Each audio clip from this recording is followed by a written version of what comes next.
Principe en fait à respecter excusez-moi pour le fait, je ne veux pas approcher avec le fait, mais je vais essayer. Si Dieu vous bénit, achetez des tablettes pour les hommes et Dieu. Ma tablette m'a lâché, bon, c'est pas grave. Amen. Il y a mon frère, mon bien-aimé, on l'a demandé qu'est-ce que le pasteur Lito aime beaucoup. Et il a dit, il y a mis une globe fière. Amen. Voilà, si Dieu te touche, bénis Dieu dit bien les hommes de Dieu. Voilà. Donc je suis en train de parler sur la conquête. Nous avions dit que l'année 2015 est une année de conquête. Amen.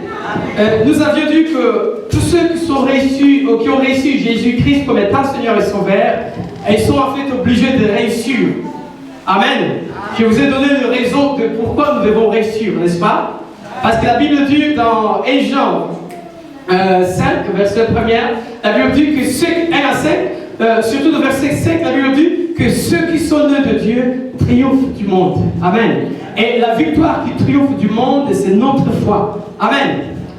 Dans 1 Corinthiens 15, 58, la Bible dit « Gloire soit rendue à l'Éternel qui nous a donné la victoire par Jésus-Christ, notre Seigneur. » C'est-à-dire que ceux qui ont reçu Jésus-Christ, après avoir reçu Jésus-Christ, lorsqu'ils reçoivent Christ en eux, ils reçoivent aussi la victoire. Donc ils marchent dans la victoire en fait. Chaque combat, chaque chose qu'ils font, ils sont obligés à vaincre. Pourquoi? Parce qu'ils habitent, ils ont en eux quelqu'un qui s'appelle victoire ou quelqu'un qui a réussi. Est-ce que vous me comprenez? Voilà. Je n'ai pas dit mais je crois qu'il ne m'a pas compris. Parce que la Bible dit Christ à nous, c'est l'espérance de la gloire. Alors je vais faire une petite récapitulation, n'est-ce pas, de ce que nous avions parlé la fois passée. Nous avions vu quelques principes pour vivre une vie victorieuse en 2015. Le premier principe, je vous ai dit que nous devons reconnaître, n'est-ce pas, en étant chrétiens, depuis le jour que nous avions reçu Jésus-Christ comme étant Seigneur et Sauveur, nous avions déclaré la guerre avec le monde du ténèbre. Amen. N'ayez pas peur. Mais dans cette victoire, nous devons aussi reconnaître que nous sommes plus que vainqueurs. Ou alors que nous ne combattons pas pour la victoire, mais nous combattons dans la victoire. Et nous avions dit aussi que le deuxième principe, n'est-ce pas, nous devons savoir que dans ce combat, Dieu est avec nous. Ah, je croyais que tu allais dire amen. Dans ce combat, le deuxième principe, tout chrétien, toute personne ayant reçu Jésus-Christ comme étant Seigneur Sauveur, doit savoir que Christ est avec nous. La Bible dit, Christ à nous, c'est l'espérance de la gloire. C'est le Colossiens 1, 58. Et dans Psaume 60, verset 14, la Bible dit, avec Dieu, nous ferons des exploits. Et il écrasera nos ennemis. Amen. Lorsque vous marchez avec Dieu, même si toute la France, j'avais dit, se réunit pour vous combattre, vous êtes plus que vainqueurs. Pourquoi? Parce que celui qui est en vous, il est plus fort que la majorité. Amen. Amen. Amen. Nous avions dit aussi notre principe, nous avions dit que dans le troisième principe, je crois, nous devons avoir l'attitude de guerre. Amen. Nous devons habiter par cet esprit de combat. Parce que l'Éternel en qui nous avions cru, il s'appelle l'Éternel des armées. C'est-à-dire, c'est un Éternel qui a l'armée. Donc, il est même le chef suprême. On ne peut avoir l'armée que lorsqu'on prépare au combat. Amen. Amen. Et nous avions dit aussi que nous devons avoir de l'armure spirituelle. Des armes de l'esprit. Et nous avions vu dans les armes de l'esprit, il n'y a que des armes frontales, il n'y a pas des armes pour protéger le dos. C'est-à-dire, lorsque nous sommes engagés dans un combat, nous devons affronter, nous devons conquérir jusqu'à remporter la victoire. Amen. Et l'enfant de Dieu ne tourne jamais le dos au combat. Pourquoi? Parce que celui qui est en lui, il est plus fort. Amen. Amen. Je peux encore continuer, n'est-ce pas? Amen. Nous avions dit aussi que nous devons avoir, n'est-ce pas, la stratégie, nous devons faire, nous avions dit, nous devons avoir la stratégie et le projet pour pouvoir faire en sorte que le combat où nous sommes engagés aboutisse. Amen. Vous ne pouvez pas avoir la victoire dans un combat où une partie de vous, une partie d'armée n'est pas mobilisée ou n'est pas préparée au combat. Amen. Voilà, ce matin, je voulais parler sur le même thème. L'autre principe, nous devons savoir, nous devons avoir la connaissance de la destinée prophétique. Voilà, ce matin, je vais parler sur la destinée prophétique. Donc, si vous voulez conquérir l'année 2015, vous devez savoir votre destinée prophétique. Amen. Voilà, lisons ensemble dans le livre de Jérémie.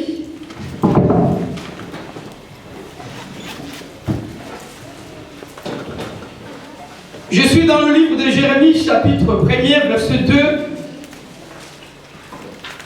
Au 5e verset. Je fais la lecture au nom de Jésus. Amen. Est-ce qu'on peut se lever pour lire la parole de Dieu, surtout à ceux qui n'ont pas de dérangement de pouvoir se lever. Pour les mamans qui ont des enfants, vous pouvez rester. Voilà, la Bible dit ceci. La parole de l'Éternel me fit adresser au temps de Josias, fils d'Amon, roi de Juda, le 3e année de son règne, et au temps de Joachim, fils de Josias, roi de Juda, jusqu'à la fin de 11e année de Sédécias. De Sédécias, fils de Josias, roi de Juda, jusqu'à l'époque où Jérusalem fut amenée en captivité au 5e mois. Écoutez le verset 4. La parole de l'Éternel me fit adresser en ces mots.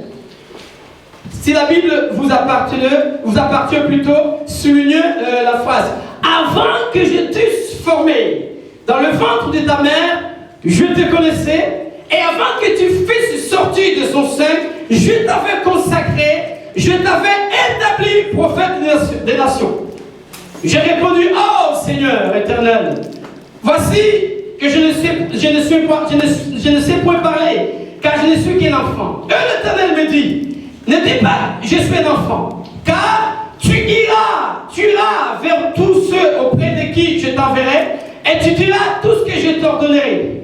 Ne crains point, car je suis avec toi, pour te délivrer, dit l'Éternel des armées.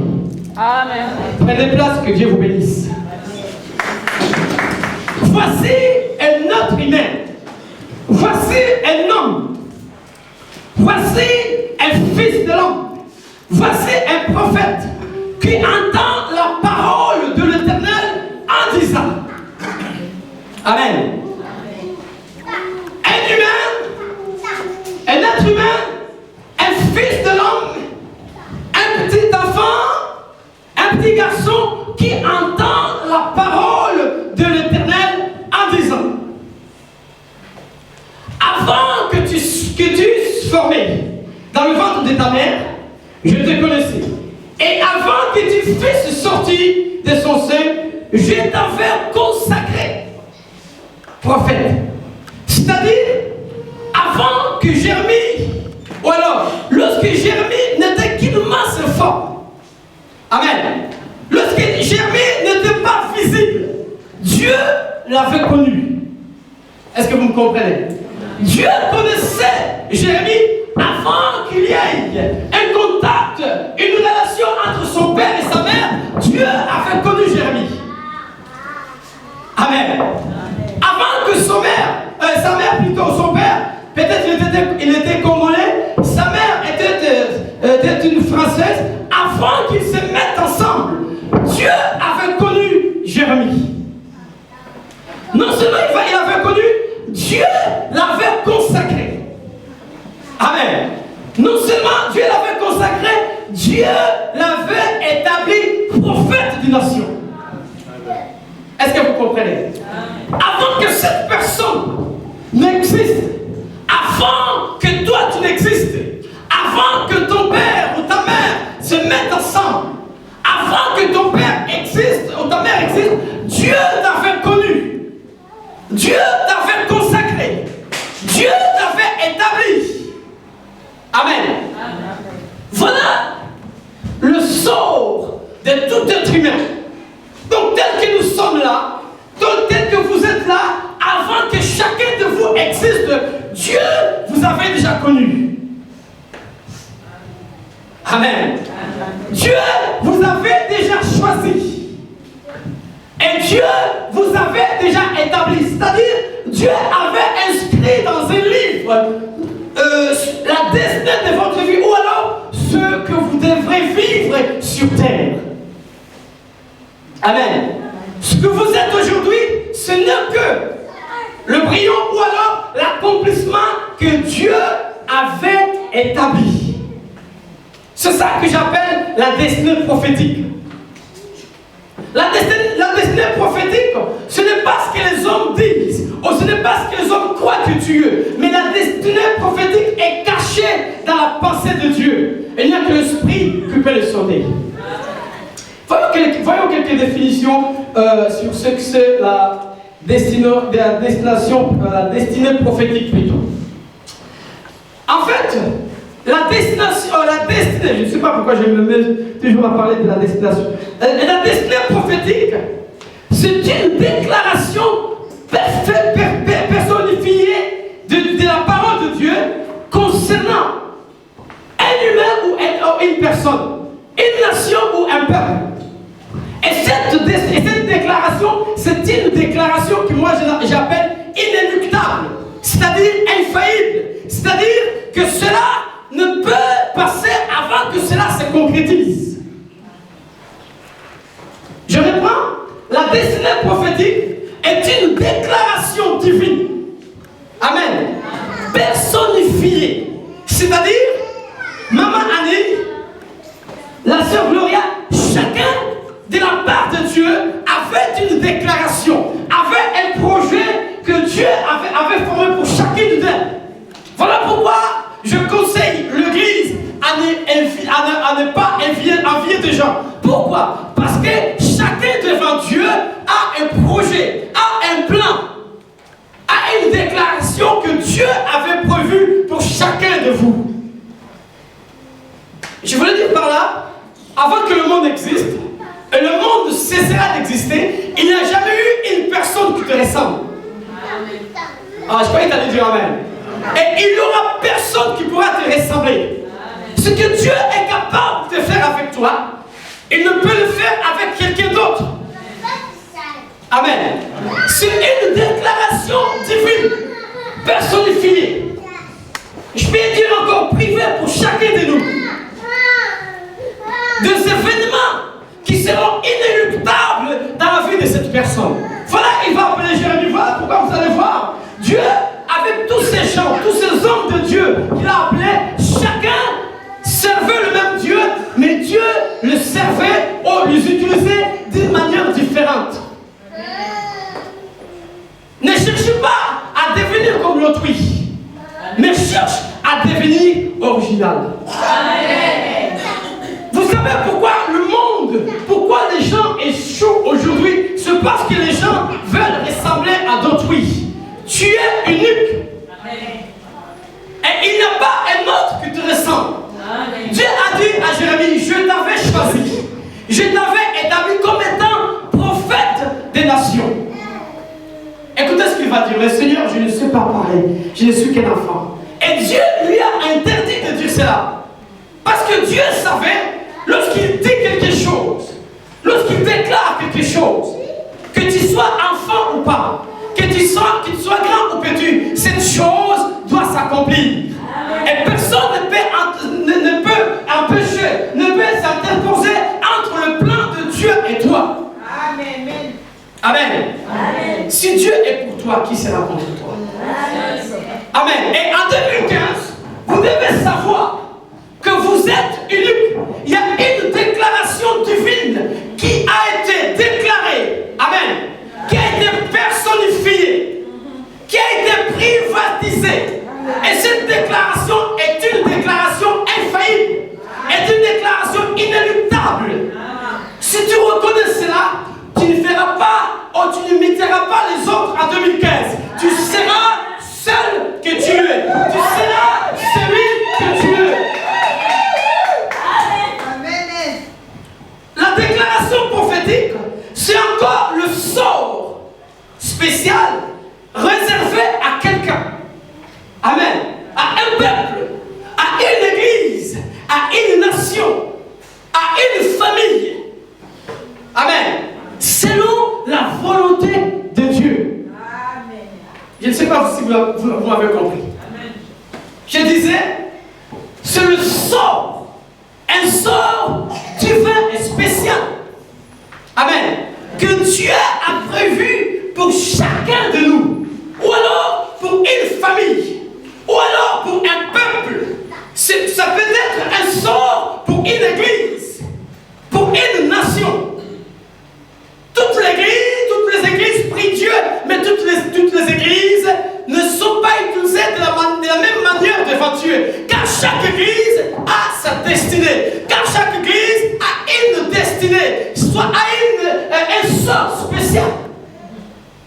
Voilà pourquoi beaucoup de gens méconnaissent ces choses.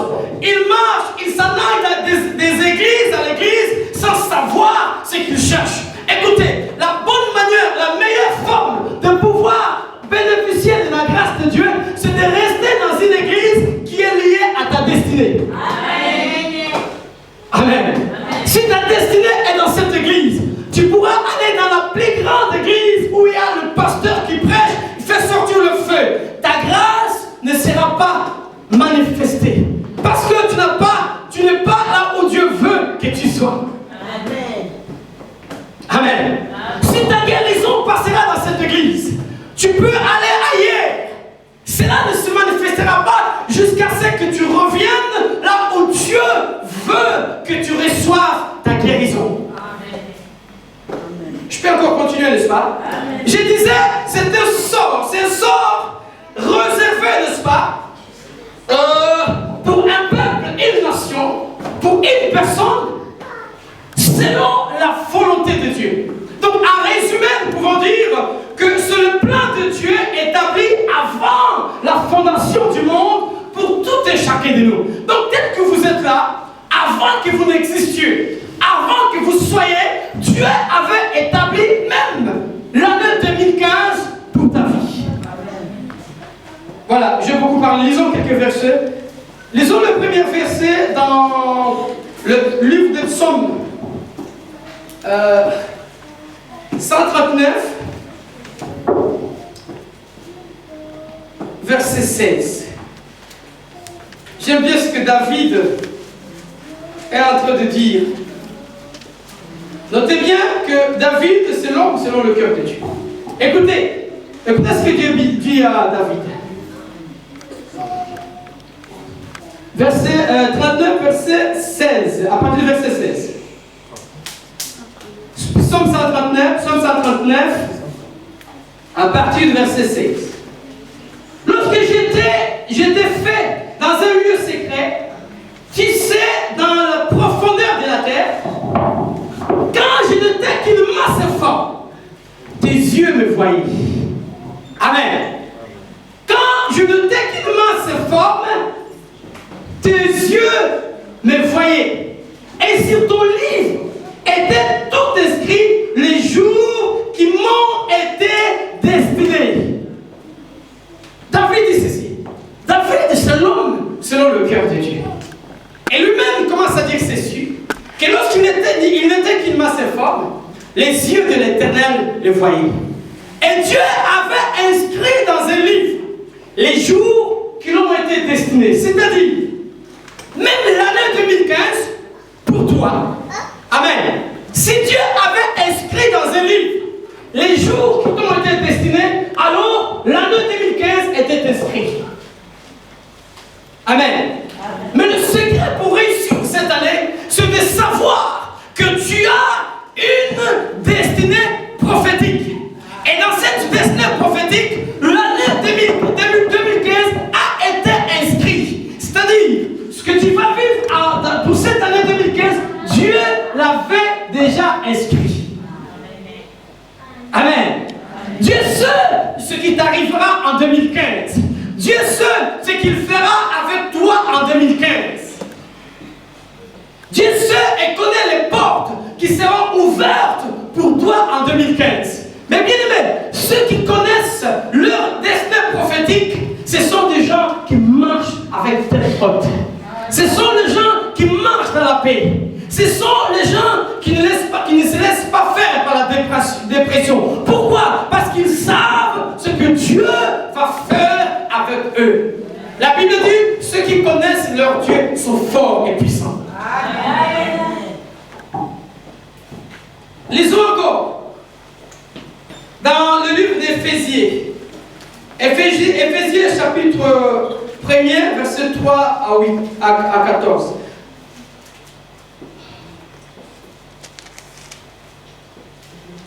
Éphésiens, chapitre 1er, à partir du verset 3. Éphésiens 1, verset 3. Béni soit Dieu, le Père de notre Seigneur Jésus-Christ, qui nous a bénis de toutes sortes de bénédictions spirituelles dans les lieux célestes en Christ. En lui, Dieu nous a élus avant la fondation du monde pour que nous soyons saints et irrépréhensibles devant lui. Nous ayant prédestinés dans nos amours à être ses enfants d'adoption par Jésus-Christ, selon le bon plaisir de sa volonté, à la louange de la gloire de sa grâce qu'il nous a accordée en son bien-aimé. Amen. Amen. Est-ce que vous avez compris ce verset? Béni soit Dieu le Père de notre Seigneur Jésus-Christ, qui nous a bénis de toutes sortes de bénédictions spirituelles dans le lieu céleste en Christ. En lui, Dieu nous a élus avant la fondation du monde. Là, je parle d'une nation qui a, n'est-ce pas, une destinée prophétique. Donc, ayant reçu Jésus-Christ étant Seigneur, Sauveur, vous faites partie de la destinée prophétique. Tel que vous êtes là, Dieu vous avait choisi avant que le monde existe. Amen. Amen. Amen. Avant la fondation du monde, pourquoi? Pour que nous soyons saints et irrépréhensibles devant lui, nous ayant prédestinés dans son amour à être enfants d'adoption par Jésus-Christ selon le plaisir de sa volonté. Amen. Tu n'es pas saint parce que tu es né saint. Tu es saint parce que tu l'as devenu. Et parce que Dieu avait prédestiné cela. Dieu, selon sa volonté plutôt, avait tout prévu, n'est-ce pas, pour que tu sois saint. Si vous lisez aussi dans Jérémie 29, 11, n'est-ce pas, la Bible dit, je connais les projets. Ça s'adresse pour une famille peut-être, pour un peuple. Donc chaque nation, comme j'ai dit tout à l'heure, toute famille, une église, un individu a une destinée prophétique de la part de Dieu. La question est celle-ci. Connais-tu ta destinée? Ou alors, comment découvrir la destinée de Dieu pour toi? Il y a quelqu'un, c'est ça le problème. C'est ça le problème. Beaucoup d'entre nous ne savons pas ce que nous sommes. Nous ne savons pas d'où nous sommes venus et où allons-nous. C'est ça le problème. En 2015, aussi longtemps que tu ne sauras pas qui es-tu, d'où viens-tu et où vas-tu, l'année 2015 peut devenir une année catastrophique pour toi. Amen. Le plus grand secret, la bonne chose que tu peux faire pour réussir à l'année 2015, c'est au préalable savoir ou connaître la destinée prophétique pour ta vie. Amen. La question est comment saurais-je que j'ai une destinée prophétique? Comment pourrais-je comprendre la destinée prophétique pour moi? C'est ça le problème. Beaucoup échouent. Beaucoup de nous échouons parce que nous sommes dépourvus. Nous sommes ignorants par rapport à la destinée de chacun de nous. Si une famille connaît sa destinée, si une femme, un homme connaît sa destinée, si le peuple, si une nation connaît sa destinée, la victoire est certaine. Amen. Lorsque Israël sortait de l'Égypte, ils connaissaient, ils savaient, ils avaient une destinée. La plus grosse erreur, c'est de vivre dans ce monde et de ne pas savoir, d'ignorer votre destinée prophétique. Vous ferez n'importe quoi avec n'importe qui. Vous irez n'importe où en faisant n'importe quoi. Parce que vous n'avez pas les yeux pour voir votre destinée. Pour votre réponse, pour connaître sa destinée prophétique, la première chose, nous devons faire de la parole de Dieu la priorité des priorités.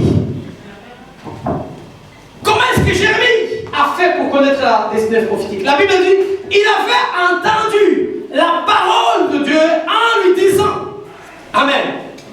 La question est celle-ci. De qui écoutes-tu? De quelle parole? De qui est la parole que tu écoutes?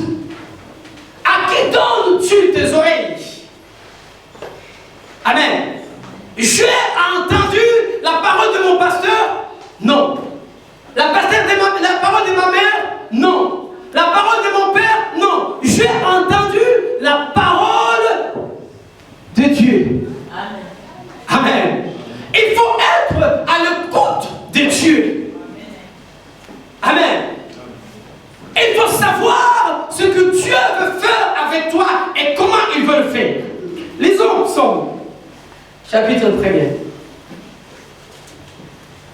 Ou alors nous devons trouver notre plaisir dans la parole de Dieu. Nous devons faire de la parole de Dieu, les bien-aimés, notre pain quotidien. Nous devons faire de la parole de Dieu, les bien-aimés dans le Seigneur, la priorité des priorités. Écoutez ce que la Bible dit, ça c'est l'homme selon le cœur de Dieu qui dit ceci.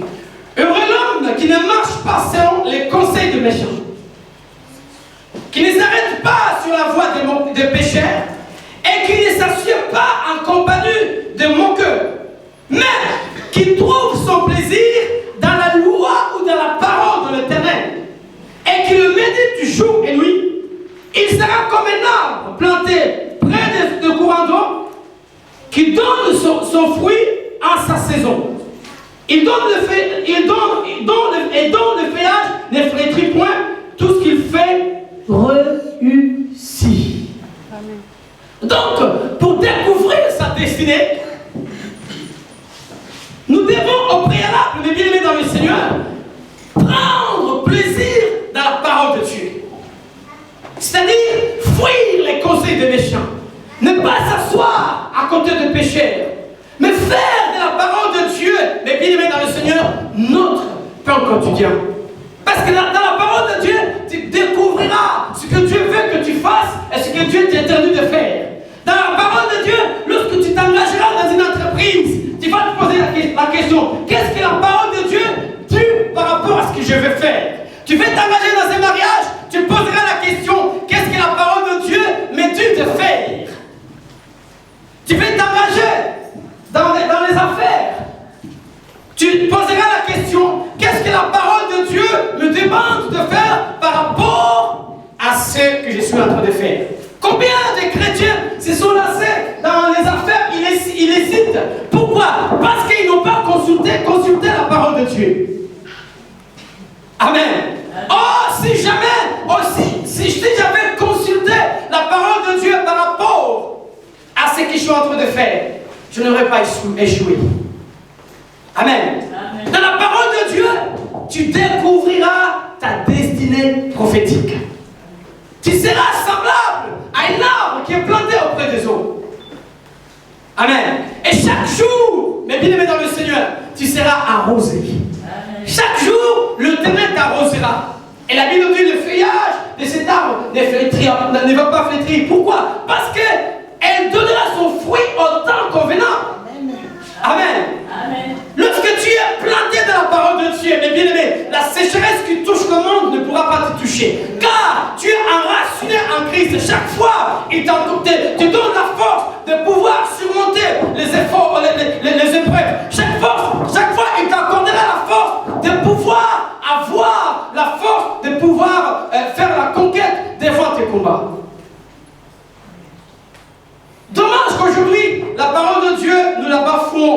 parole de Dieu, nous la rejetons. La parole de Dieu, nous la choisissons. Mais la parole de Dieu, on doit la avaler telle qu'elle est. Amen. Amen. Amen. Combien de gens aujourd'hui échouent parce qu'ils aimeraient, lorsque je me tiens ici, je parle que Dieu vous bénira, que Dieu fera des miracles. Ça c'est bon. Amen.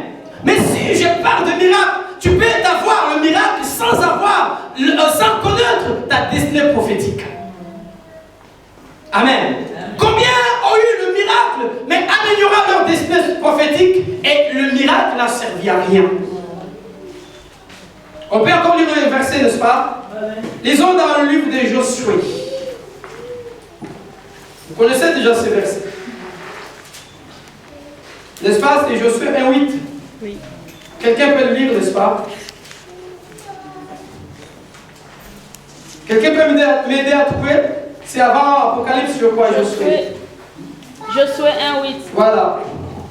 Que ces livres de la loi ne s'éloignent point de ta bouche.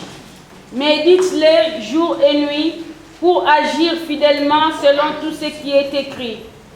Car c'est alors que tu auras du succès dans tes entreprises. C'est alors que tu réussiras.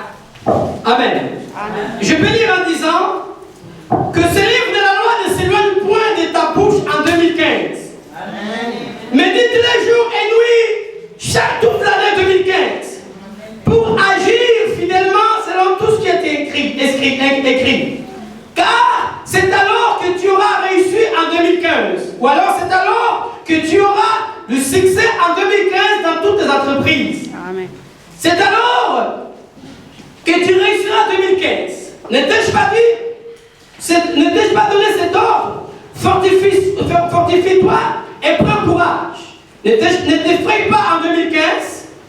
Ne sois point épouvanteux, car l'Éternel ton Dieu est avec toi dans tout ce que tu entreprendras en 2015. Amen.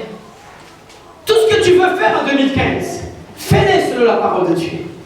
Amen. Chaque décision que tu prendras en 2015, prends-le selon la parole de Dieu. Un autre point, pour pouvoir vivre la destinée prophétique, nous devons être constamment dans la prière. Parce que la Bible dit dans Jérémie, n'est-ce pas? C'est que Jérémie a dit. Dieu a dit à Jérémie plutôt, invoque-moi, je te répondrai. N'est-ce pas? Et je ferai quoi? Je te ferai, je te montrerai. Amen. Je te révélerai des choses cachées, même pour 2015. Amen. Ayons le temps d'invoquer Dieu. Ayons le temps de chercher Dieu. Aussi longtemps que tu n'as pas su, tu n'as pas connu ta destinée, cherche Dieu. Amen. Cherchons Dieu dans n'importe quel moyen, dans la prière, dans sa parole. Car c'est là où nous allons découvrir la destinée prophétique. Voilà, nous allons rapidement pour terminer. Alors nous allons voir quelques tueurs des destinées. Il se peut que tu aies une destinée prophétique et que cela ne se concrétise pas. Parce qu'il y a aussi les tueurs des destinées. C'est-à-dire, lorsque Dieu a un plan pour toi, le diable fait de son mieux pour pouvoir détruire la destinée que Dieu a mise en toi. Voilà pourquoi je vous ai dit le premier jour que nous devons reconnaître que nous sommes dans une guerre. Est-ce que vous comprenez? Amen. Pourquoi? Parce que dès le premier jour que tu sors, que tu vas exister dans ce monde, même avec ta destinée prophétique, le diable est là pour te combattre. Pourquoi? Parce qu'il sait que tu as une destinée. Amen. Celui qui te connaît mieux, hormis Dieu sur terre, c'est le diable.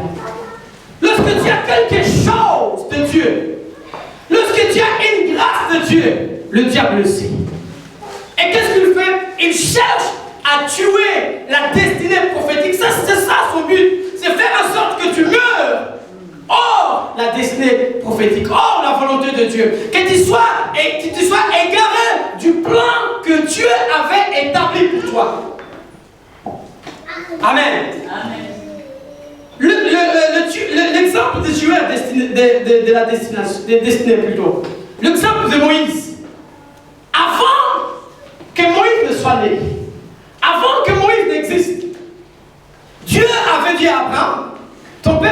dans la captivité, n'est-ce pas? Et Dieu avait dit qu'après quelques temps, je délivrerai ta descendance.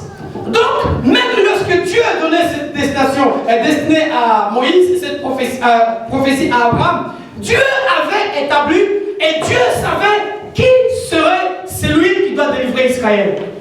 Vous êtes d'accord avec moi? Et vous allez voir, avant la naissance de celui qui avait la destinée prophétique de la sortie du peuple d'Israël de l'Égypte, il y a une loi qui va être établie. Quelle est cette loi? De détruire chaque enfant mâle qui naissera d'Égypte. Avant la naissance de Moïse. C'est-à-dire le diable avait le plan d'exterminer celui qui avait la destinée de la sortie. Avec la mort de Moïse, peut-être la sortie du peuple d'Israël sera compromise.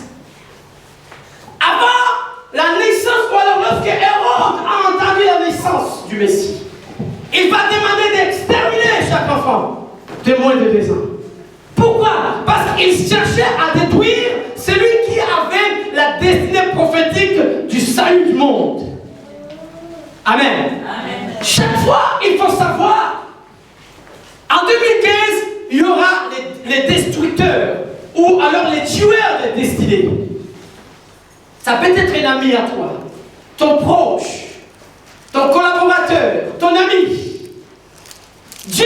Le diable peut utiliser n'importe qui pour chercher à détruire ou à empêcher la réalisation ou l'accomplissement de la destinée prophétique.